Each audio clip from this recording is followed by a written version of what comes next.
one? Maybe one. Maybe this time. Ha?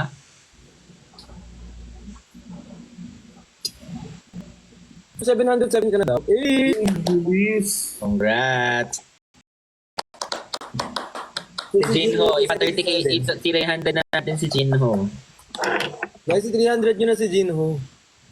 Oo, parang deserve ko, guys. Ang ilang mga to.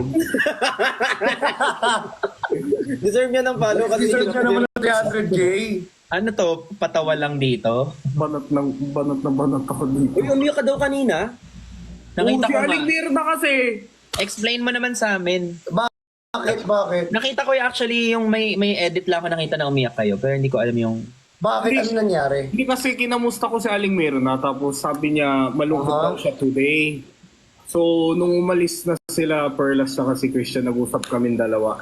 Tapos ino-open up niya yung struggles niya doon bilang isang, mother and a foreigner, tapos breadwinner. Tapos nag-iiyakan kami kasi parang naalala ko si Mama. Anyway, when we were first here dito sa Pinas, mahirap yun eh. Ayun, nag-iiyakan kami. Tapos, Anong age mo ba nung first time ka dito? 7, mag-8, ganun. Kaka-8 lang. Ilan taon ka na? Tagal na. Mas bata pa kay Ben. Hindi, pero ako 3 years old ako na nandito. Ha? 21 years. Kaya matatas ka magtagalog.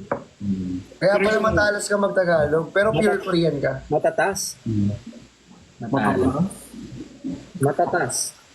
Matatas. Matatas. Ito, Christian.